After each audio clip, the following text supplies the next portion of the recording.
Hey, Spook Junkies, what is happening? Happy Thursday. Oh, we got the weed whackers and everything going on out there today. Hopefully it's not picking up on the microphone. Crazy Thursday. Anyway, oh, hey, by the way, Thursdays and Fridays are going to be my upload days from now on. I know. I wish I can keep doing this daily. I knew this was going to be short-lived because, I don't know if you guys know. Now, maybe you do know. Maybe I did mention it somewhere. But I am a voice actor and I do voice work. Audiobooks and stuff. I got quite a slew of those out there. But anyway, this is about the time where, jobs start really coming in.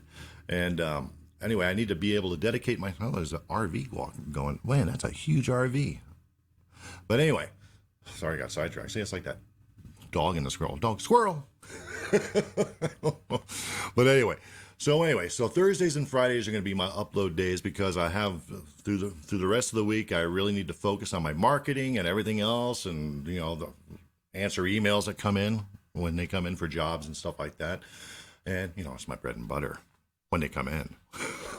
So anyway, Thursdays and Fridays are good. I mean, it's when everybody's kind of winding down and getting ready for the weekend and everything like that. And I'm actually going to do it a little later too. So around 4 or 5 is when it's probably going to hit your feed, hopefully.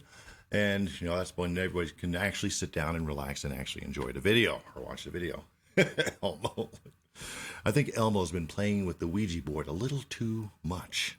Crazy. But anyway, it is what it is. Hey, look. This video is going to be a long one.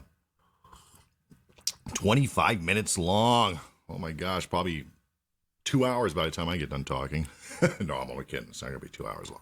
Anyway, it's top 15s. We've seen this stuff before. But the reason why I chose this video is because it is playing off of the video we watched yesterday about a haunted object. I was just curious, a little bit more curious about haunted objects and stuff like that. And this video... well, it just popped up. It was called Top Scary Cursed Objects That Still Exist.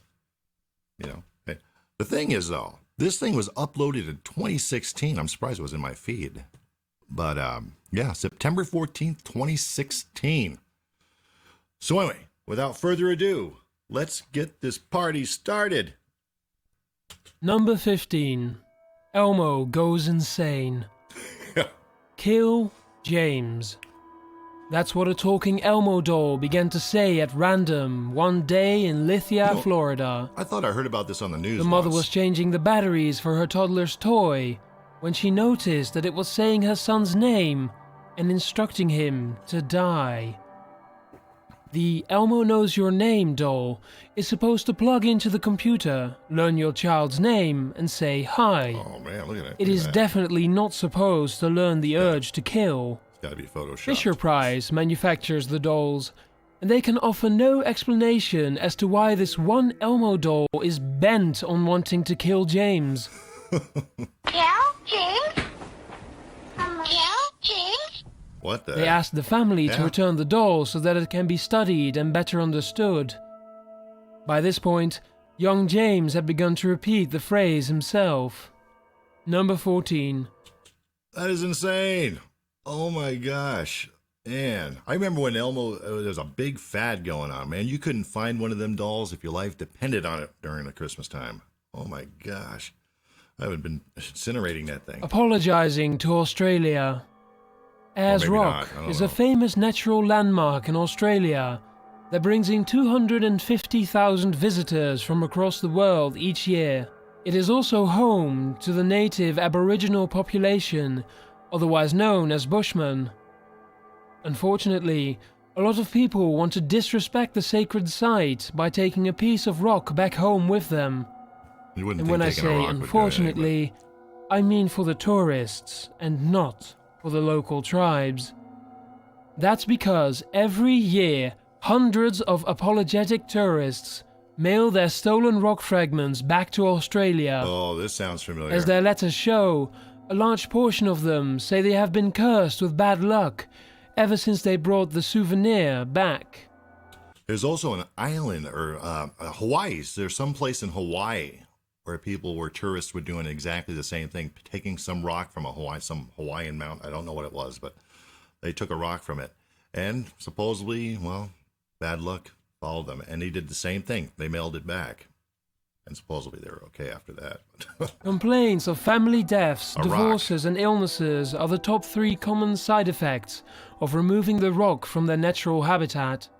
By mailing the rocks back, cursed tourists hope they can reverse the damage that they have so foolishly brought upon themselves. Even though the natives tell them not to take rocks in the first place, tourists have been ignoring them since the 1970s. Well, yeah, because it's a rock. Some people just have to learn the hard way. Number 13. Curse of the Irish. Australia is not the only place with cursed rocks. The Blarney Stone in Ireland is known to bring good luck to anyone who kisses it, but this logic does not apply to the rest of the castle. If you want to take a piece of the Blarney Castle home with you, you'll get a curse instead.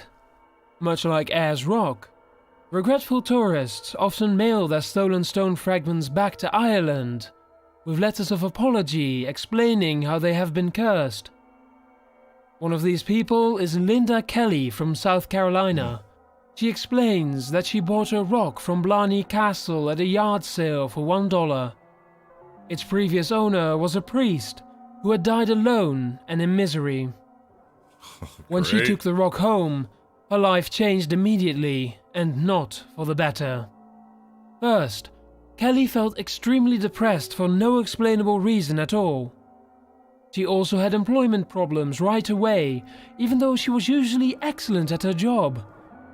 Soon, she started hanging around the house all the time and could not seem to even move. When she received a huge late notice in the mail for a bill she knew she had already paid, she decided to mail the stolen piece of the Blarney Castle back to Ireland. She started to feel better right away and knew she made the right decision. Otherwise, Kelly was sure that she would have ended up like the unlucky priest before her. Number 12. Now, who did she mail it back to?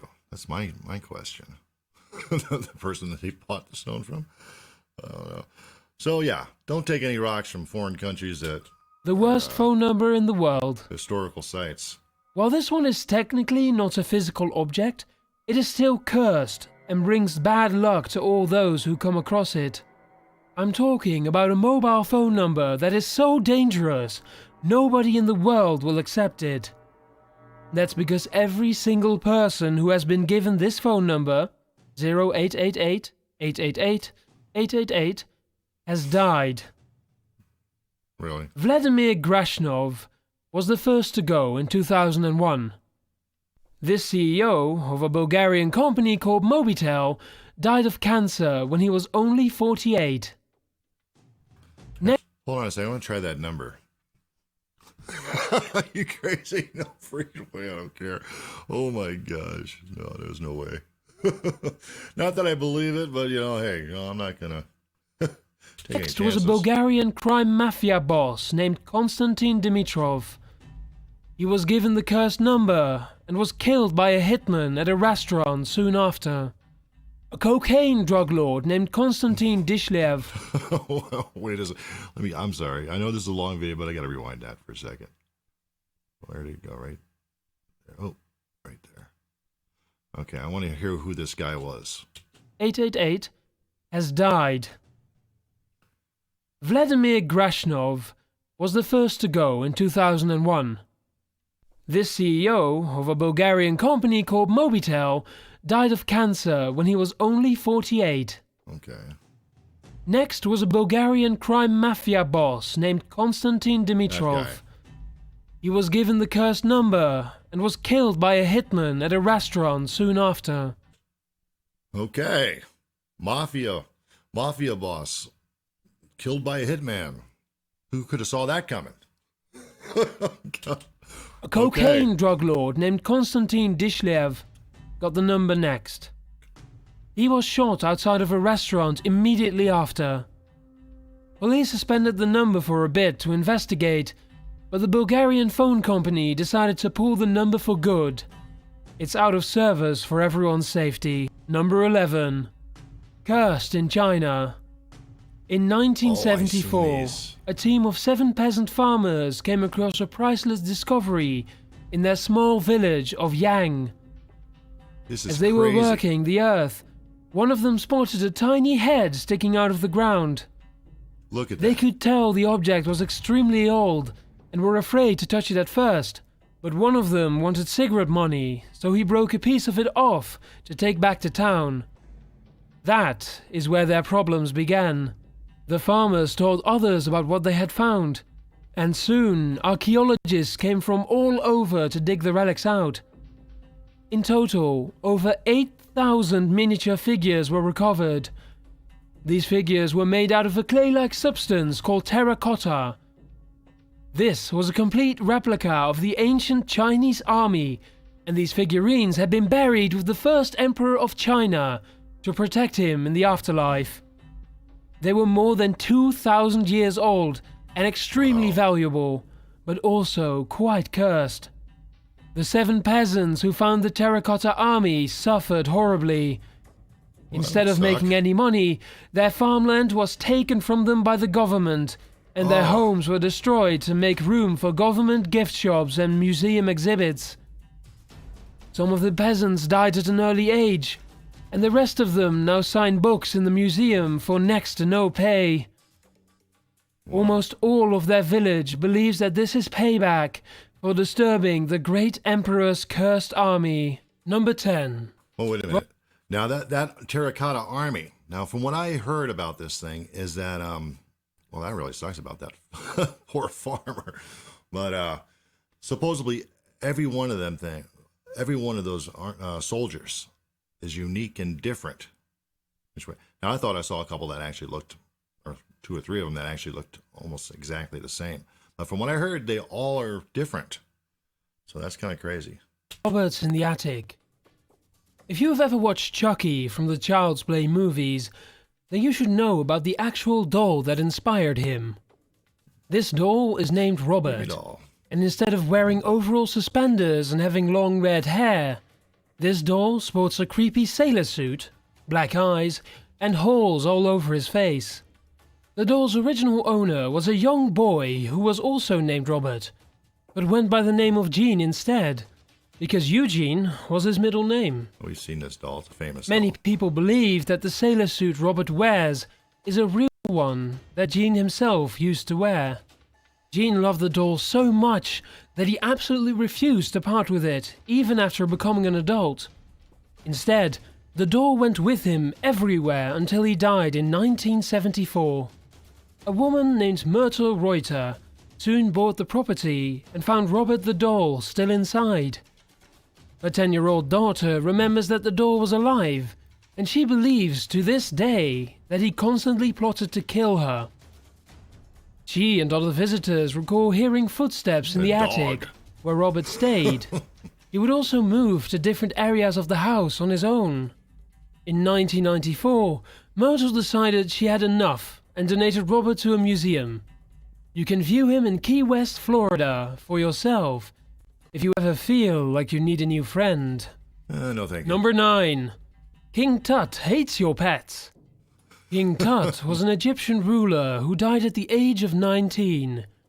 Although he did relatively little during his 9 years as pharaoh, his cursed tomb has made him immensely famous years after death. Here's what happened. British explorers seem to love sticking their noses in the most haunted places of the world, and in 1891, Howard Carter figured he would continue the trend. He went to Egypt and poked around there for almost 3 decades, until he finally came across Tut's tomb in the early 1920s. At least until he died, You would think that they opened the coffin and there Tut was, but that's not exactly what happened. First, they opened the coffin and found a smaller coffin inside. Inside of that was an even smaller coffin. And inside of that was a third coffin that was made of gold. King Wow. Tut was inside. Wow. Lord Carnarvon accompanied Howard to the Look at tomb that. and was responsible for funding the excavation. All of his pets died, and he himself died of a mosquito bite shortly thereafter. No, The heard that. technician who x-rayed King Tut died as well. A wealthy visitor who wanted to see the tomb died, and another member of Howard's team is thought to have somehow died of arsenic poisoning. Howard himself did not die, but it is said that a cobra ate his pet canary on the same day that he I found thought the he died. tomb. Number 8. Donna's doll. Donna was turning 28 years old and was going to school as a nursing student in the year 1970. Is that Annabelle? Her mother got her a Raggedy Oh, Ann okay, doll yeah. to keep her company while she was away at college. It would soon prove to become the worst gift she had ever received. Donna and her roommate would come home to find the doll in different positions all around the house. Sometimes its arms Creepy were as hell. folded, and other times it was found leaning against a chair. Sometimes the Raggedy Ann doll would even be kneeling. If you've ever seen a Raggedy Ann doll before, you'd know that it was impossible for Donna to put the doll in a kneeling position without it falling over, so they really had no idea what to make of this. Things only continued to get worse. Somebody started leaving short messages around the house that said things like, "Help us." Her roommate's fiancé claimed to have been attacked by the doll on 2 separate occasions. When Donna came home to find spots of blood on the doll's hand and chest, she contacted a paranormal investigation team for answers. Oh, yep, Lorraine. The 2 investigators, named Ed and Lorraine Warren, That's it. determined that the spirit of a young girl named Annabelle Higgins was to blame. She had been killed, and her body had been found in the exact same area where Donna now lived, except it was just a bare field back then. Donna and her roommate gave Annabelle permission to live inside of the doll, and they gave it to the Warrens for safekeeping. The doll, possessed by Annabelle, is now in a paranormal museum owned by the Warrens, and she is still causing Yeah, trouble. it's sad that they're passed away now. According to them, one visitor in particular would not stop mocking Annabelle. He challenged her to bring him harm, and she accepted. According to the Warrens, on his way home, the man hit a tree while riding his motorcycle and did not survive. Oh, man. Number 7. The Salty Ghost. There's a haunted mansion in Newport, Rhode Island, with 2 very haunted chairs. The Belcourt Mansion was built in 1894 by Oliver Belcourt, who was just basically some rich guy who wanted a place to show off his huge collection of medieval stuff. Unfortunately, when you put a ton of old that's cool. armor, books, and other antiques under the same roof, you sometimes wind up with a completely haunted estate. And that's exactly what happened. And the place is now home to 2 old haunted salt chairs. If you're wondering what a salt chair is, it's basically a chair that was made especially for the person who was sitting closest to the salt during meals. Salt used to be a precious resource a long time ago, and so, sitting by the salt was a big enough deal that you got a special chair for it. See, there's your did you know. Apparently, whoever was in charge of the salt back then still lingers around the chairs to this day, and they don't want to give up their position as head of the table. Visitors who sit in either 2 of the salt chairs reportedly feel anxious, ill, or even like they're being electrocuted. One of the chairs even shot out a bolt of lightning in front of 70 witnesses, the mansion owner says. Wow. Another time, a person was launched 6 feet across the room when they tried to sit down. Oftentimes, visitors who are brave enough to take a seat say that it feels like there's already somebody sitting there. There's also Very a creepy. haunted helmet that screams on its own, and a fixed mirror that casts a moving reflection. But we like the ghost who throws people on the floor the most. Number 6. Okay. The Iceman Cometh. Ötzi is the name of a prehistoric caveman who was preserved by the cold climate of the Italian Alps. Many scientists believe he was a shepherd who was murdered by other cavemen for his animal herd, which could be why his very body itself appears to be cursed and out for revenge. It doesn't look like what we just saw. For whatever reason, he just can't seem to stop killing almost everyone who disturbs him. Ötzi was discovered in 1991 by 2 German tourists. One of the tourists, a man named Helmut Simon, would later die in almost the exact same spot he made the discovery years later in 2004. He fell to his death during a freak blizzard that no one had seen coming. And he is far from alone. The person in charge of the rescue team for Helmut seemed to be punished for interfering. He died of an unexpected heart attack by age 45, just 1 hour after Helmut's funeral. Wow. Ötzi is believed to have claimed many other lives through accidents and mysterious illnesses. The first archaeologist who ever looked at Ötzi died. The head of the forensic team that examined Ötzi died as well. The mountain climber who brought the forensic team to Ötzi died. And as for the man who filmed Ötzi while he was being removed from his grave, he lived. Just kidding, he died of brain cancer. Seriously, don't mess with Ötzi. Oh, Number man, 5, that's nothing to joke about. the hot seat.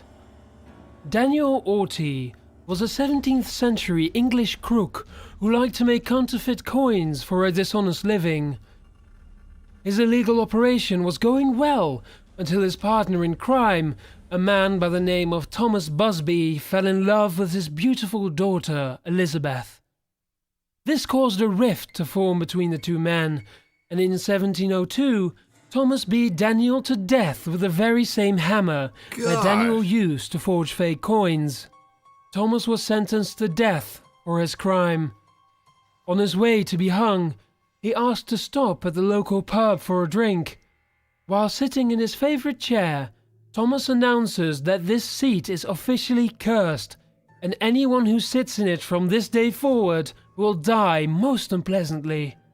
People might have laughed it off at the time, but it seems that Thomas was not playing around.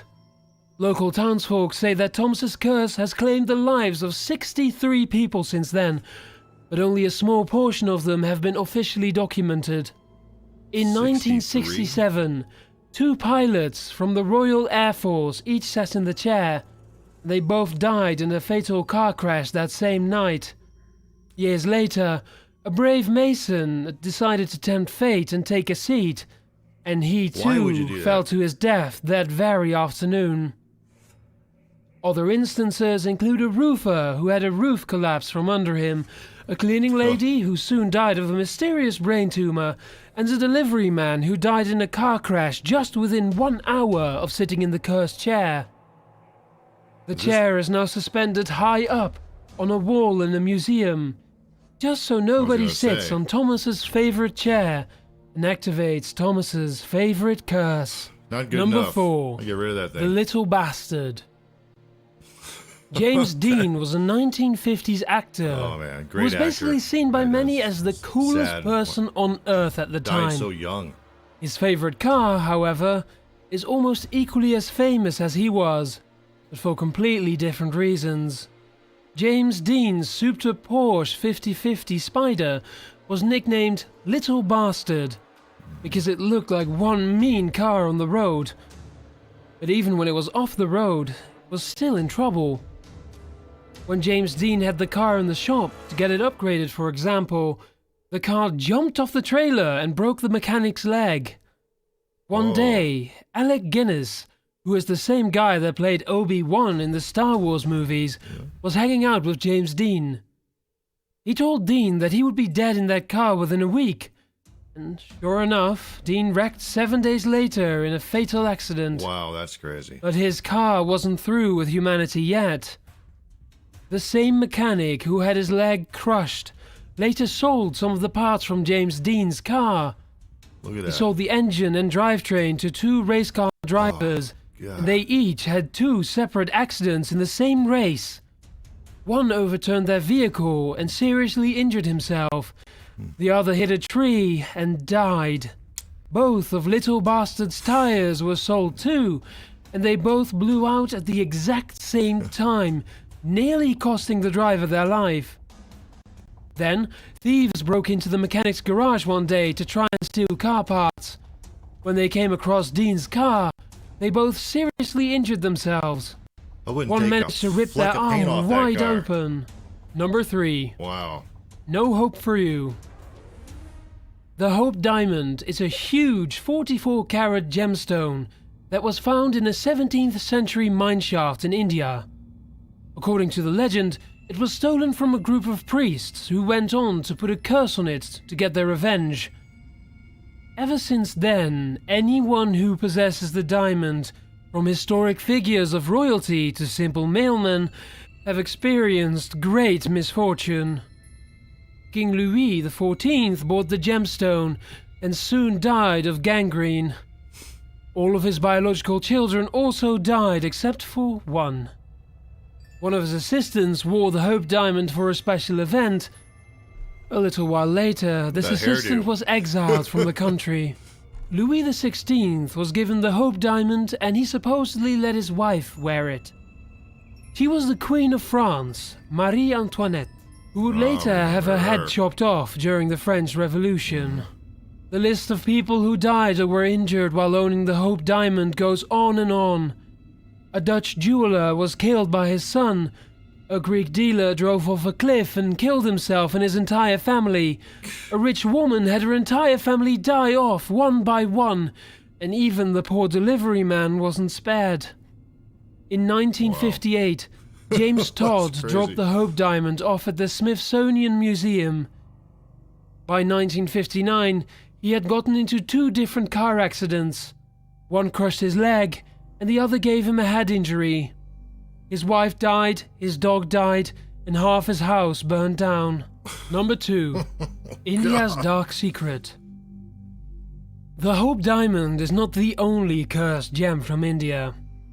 The Delhi Purple Sapphire was first recovered from the Temple of Indra by British explorers in 1857. In the Hindu religion, Indra is the most powerful god of them all, and as everyone soon found out, also probably the last god you'd ever want to anger. An Englishman named Colonel W. Ferris brought the gem back with him. Soon afterwards, everyone in his family had health issues and lost their money. Up, though, it looks like. When a family friend held on to the Delhi Purple Sapphire for a bit, they committed suicide. Oh, there it looks like. Over 30 years after its discovery, a writer named Edward Heron Allen eventually acquired the gem. He was not a superstitious man in the slightest, but after experiencing a rash of bad luck, he passed it on to his friends to see if the alleged curse would continue. One friend became extremely ill from a number of different health complications, and another friend, who was a singer, lost her voice forever. Wow. The gem seemed to go after a person's very livelihood, taking away whatever they enjoyed in life the most. By this point, Edward had seen enough of the gem's destructiveness, and he threw it into a canal to rid himself of it once and for all. Imagine his surprise when a gemstone dealer showed him the same Delhi Purple Sapphire that he had thrown in the canal shortly thereafter. It had found its way back to him. Edward bought the gem on the spot, though exactly why is unclear. Maybe he wanted to keep other people safe from its curse. Maybe he was accepting his fate. Either way, he eventually donated it to a museum because he was going to have a daughter and he wanted her nowhere near the thing. By the way, museum workers have suffered horrible health problems both times that the sapphire has been transported. Number 1. The Passion of the Curse. We were just watching this. In 2004, Mel Gibson directed The Passion of the Christ, 3 weeks ago. a movie which reenacts the biblical events leading up to the crucifixion of Christ and his resurrection. The movie received a lot of criticism for its touchy subject matter, and some people believe that God himself gave it 2 thumbs down by cursing the entire set. Mel Gibson chose Jim Caviezel to play Jesus Christ. During his role, all kinds of accidents happened to him. Jim got pneumonia, dislocated his shoulder, and even had a huge chunk of flesh taken out of him during the whipping scene. Oh, wow. But then there's the lightning too. While filming one scene, lightning struck Jim straight in the head. Didn't know about that. When an assistant named John Michelini ran out to check on Jim, lightning struck him too. Unbelievably, this was the third time that lightning had hit the set. John the assistant had been struck once before. During an interview with the Christian Broadcasting Network, Jim says that he knew lightning was going to hit him a full 4 seconds before he was struck. Something inside of him felt that it was coming. Hello everyone, it's Aim again, and thank you so much for watching another episode of Top 15s. All right. I would really appreciate it if you would check out my YouTube channel and my podcast, Sinister Smile. You can find links to both in the description. I hope to see you next time. Pretty good. Number 50. Whoa, back to Elmo. Oh gosh, what do you guys believe? Do you guys believe in objects being haunted, cursed?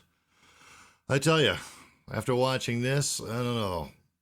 I mean, I'm sure a lot of it was probably coincidences, but there's also a lot that I don't know. I wouldn't be taking my chances. So what do you guys think? Would you guys take your chances with a haunted object? How would you even know that an object is haunted? Especially if you go to stores like me and my wife do sometimes. We'll go down to Ark and Goodwill and stuff, check out little things and stuff like that. But, you know, you just never know. You never know where an object comes from. So it's like, you got to buy everything new.